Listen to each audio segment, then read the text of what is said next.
नमस्कार, आप देख रहे हैं 4 PM। मैं हूं आपके साथ सिमरन। लोकसभा चुनाव नजदीक आते ही सभी पार्टियों ने अपने अपने दांव चलने शुरू कर दिए हैं। चुनाव की अच्छी खासी तैयारी चल रही है। भाजपा, कांग्रेस और अन्य पार्टियां वोट साधने के लिए हर संभव जतन कर रही हैं। जैसा कि सभी जानते हैं कि लोकसभा में सबसे ज्यादा सीटों की अगर हम बात करें तो उत्तर प्रदेश में सबसे ज्यादा सीटें हैं और प्रदेश की इन सीटों पर सभी की नजरें टिकी हुई हैं। ऐसे में भाजपा ने यूपी की सीटों को साधने के लिए सबसे बड़ा एजेंडा सेट कर लिया है। वो एजेंडा राम मंदिर ही है। ऐसा माना जा रहा है कि भाजपा राम मंदिर को आगे करके सत्ता पर फिर से कब्जा जमाना चाहती है। भाजपा का सबसे बड़ा टारगेट जो है वो यूपी ही है। सर्वाधिक सीटों की वजह से सभी की नजरें उत्तर प्रदेश पर ही टिकी हुई हैं। अब ऐसा हो भी क्यों ना, ऐसा माना जाता है कि उत्तर प्रदेश ही तय करता है कि किस पार्टी का कैंडिडेट देश का अगला प्रधानमंत्री बनेगा। महत्वपूर्ण इसलिए भी है क्योंकि देश के नामचीन नेता जो हैं उनकी कॉन्स्टिट्यूएंसी एरिया उत्तर प्रदेश के ही जिलों में है। फिर चाहे वो प्रधानमंत्री का संसदीय क्षेत्र वाराणसी हो या कांग्रेस की वरिष्ठ नेता सोनिया गांधी का क्षेत्र रायबरेली। एक सीट और बहुत ही महत्वपूर्ण है अमेठी की। हाँ, वो बात अलग है कि पिछले चुनाव में वहां से कांग्रेस नेता राहुल गांधी चुनाव हार गए थे, लेकिन इस बार अटकलें लगाई जा रही हैं कि राहुल गांधी पूरी तैयारी के साथ इस बार फिर से अमेठी से दम भरेंगे। बता दें कि न सिर्फ भाजपा की नजर उत्तर प्रदेश की सीटों पर हैं, बल्कि कांग्रेस भी प्रदेश में वापसी करने की पूरी रणनीति तैयार कर रही है। केंद्र में बैठी मोदी सरकार भले ही राम मंदिर को लेकर के चुनाव लड़ रही हो, लेकिन कांग्रेस अपनी नई यात्रा के जरिए देश अन्य जिलों की साथ साथ सबसे ज्यादा सीटें वाले राज्य उत्तर प्रदेश में अपना जादू चलाना चाहती है। बता दें कि ऐसा माना जा रहा है कि कांग्रेस की ये भारत जोड़ो न्याय यात्रा लोकसभा चुनाव में अहम भूमिका निभाने वाली है। लोकसभा चुनाव को मद्देनजर रखते हुए कांग्रेस ने भी यात्रा के जरिए अपनी कमर कस ली है। लोकसभा चुनाव को लेकर कांग्रेस ने तैयारियां भी तेज कर दी हैं। अब पार्टी राहुल गांधी के नेतृत्व में भारत जोड़ो यात्रा का दूसरा चरण शुरू करने वाली है। राहुल गांधी की अगुवाई में 14 जनवरी से मणिपुर से महाराष्ट्र तक की भारत जोड़ो न्याय यात्रा निकाली जाएगी और अब तो कांग्रेस पार्टी ने इस यात्रा का रूट मैप भी जारी कर दिया है। कांग्रेस की करीब 6,700 किमी लंबी भारत जोड़ो न्याय यात्रा लगभग 66 दिनों तक चलेगी। इस दौरान यात्रा देश के 15 राज्यों के 110 जिलों से होकर गुजरेगी। यूपी के अलावा ये यात्रा मणिपुर, नागालैंड, असम, अरुणाचल प्रदेश, मेघालय, पश्चिम बंगाल, बिहार, झारखंड, ओडिशा, छत्तीसगढ़, मध्य प्रदेश, राजस्थान, गुजरात और महाराष्ट्र से गुजरेगी। कांग्रेस भारत के पूर्व से पश्चिम तक की इस यात्रा के जरिए अप्रैल-मई में होने वाले लोकसभा चुनाव से पहले लोगों तक पहुंचने और उनसे जुड़ने का प्रयास करेगी। कांग्रेस के महासचिव जयराम रमेश ने इस यात्रा के बारे में बताते हुए कहा कि कांग्रेस अध्यक्ष मल्लिकार्जुन खड़गे और पूर्व अध्यक्ष राहुल गांधी ने एक महत्वपूर्ण बैठक की।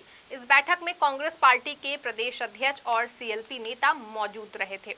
बैठक में 2024 के चुनावों की तैयारी और राहुल गांधी जी द्वारा मणिपुर से मुंबई के बीच निकाली जा रही यात्रा पर चर्चा हुई थी। कांग्रेस नेता ने कहा था कि भारत जोड़ो यात्रा ने देश भर में जो संदेश दिया, हम उसे इस यात्रा की मदद से आगे बढ़ाएंगे। राहुल जी इस यात्रा के दौरान सामाजिक, आर्थिक और राजनीतिक न्याय पर अपने विचार जनता के सामने रखेंगे। जयराम रमेश ने आगे बताया था कि राहुल गांधी के नेतृत्व में कन्याकुमारी से कश्मीर तक 4,000 किमी लंबी भारत जोड़ो यात्रा निकाली गई थी। भारत जोड़ो यात्रा ने पूरे देश का माहौल बदल दिया था और कांग्रेस के कार्यकर्ताओं में नई ऊर्जा भर दी थी। ये यात्रा पार्टी और देश के इतिहास में मील का पत्थर साबित हुई। रमेश ने आगे बताया कि इस बैठक में कांग्रेस पार्टी के सभी नेता और मुख्यमंत्री मौजूद थे। वो भी हमारे साथ इंफॉल में रहेंगे। जल्द ही भारत जोड़ो न्याय यात्रा की थीम आपको मिल जाएगी। जिस तरह भारत जोड़ो यात्रा देश के लिए प्रभावशाली रही थी, उसी तरह भारत जोड़ो न्याय यात्रा भी हमारे देश के लिए परिवर्तनकारी साबित होगी। खैर, आपको कांग्रेस की इस यात्रा के बारे में बताएं तो ये यात्रा भाजपा के सपने को चकनाचूर कर सकती है। ऐसा मैं नहीं, बल्कि कांग्रेस की भारत जोड़ो न्याय यात्रा का रूट मैप बताया जा रहा है, क्योंकि ये यात्रा कुल 66 दिनों तक चलेगी। लेकिन इस यात्रा को सबसे ज्यादा सर्वाधिक सीटों वाले प्रदेश यूपी पर फोकस किया गया है, क्योंकि यात्रा सिर्फ 66 दिनों तक चलनी है, लेकिन इस 66 दिनों में से सबसे ज्यादा 11 दिनों तक उत्तर प्रदेश में ही चलेगी। ऐसा माना जा रहा है कि प्रदेश की 80 सीटों को साधने के लिए कांग्रेस ने ये फैसला किया है। कांग्रेस जानती है कि इस राज्य से ही सत्ता की राह आसान होगी। बता दें कि भारत जोड़ो न्याय यात्रा यूपी में 11 दिन तक रहेगी। वहीं जिलों की अगर हम बात करें तो कांग्रेस की यात्रा यूपी के चंदौली, वाराणसी, भदोही, इलाहाबाद, प्रतापगढ़, अमेठी, रायबरेली, लखनऊ, सीतापुर, लखीमपुर, शाहजहांपुर, बरेली, रामपुर, मुरादाबाद, मेरठ, अलीगढ़, मथुरा, आगरा, कासगंज से होकर गुजरेगी। यूपी में ही नहीं बल्कि बिहार पर भी कांग्रेस की नजरें बनी हुई हैं। तभी तो बिहार में कांग्रेस नेता राहुल गांधी की भारत जोड़ो न्याय यात्रा 4 दिनों तक 7 जिलों के 425 किलोमीटर होगी। राहुल गांधी की यात्रा बिहार के सासाराम, कैमूर, औरंगाबाद, कटिहार, पूर्णिया, अररिया और किशनगंज से गुजरेगी। लोकसभा चुनाव के ठीक पहले बिहार में ये यात्रा महत्वपूर्ण मानी जा रही है।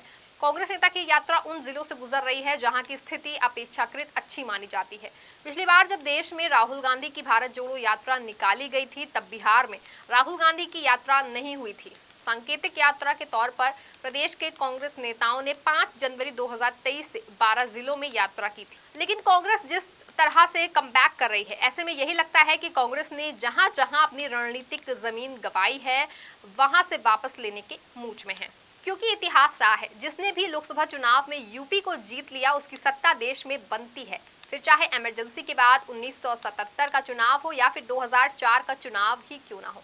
तो 2014 का चुनाव तो इसका सबसे बड़ा उदाहरण है। बता दें कि 2014 में प्रधानमंत्री मोदी के प्रधानमंत्री बनने से पहले अहम भूमिका अगर किसी ने निभाई है तो वो है यूपी, क्योंकि उत्तर प्रदेश की 80 में से 71 सीटों पर भाजपा ने जीत का परचम लहराया था और इसी के साथ ये एक झटके में ही भाजपा उस चुनाव में 242 सीटों के साथ बहुमत पार कर गई थी।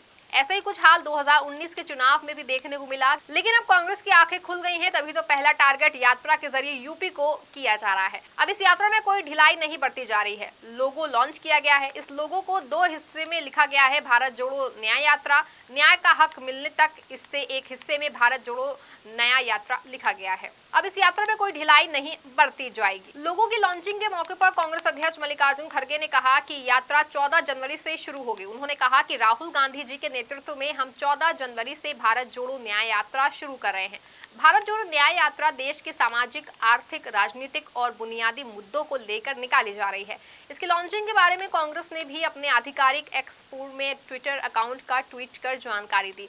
पार्टी ने लिखा, आज दिल्ली स्थित एआईसीसी मुख्यालय में कांग्रेस अध्यक्ष ने भारत जोड़ो न्याय यात्रा का लोगो लॉन्च किया।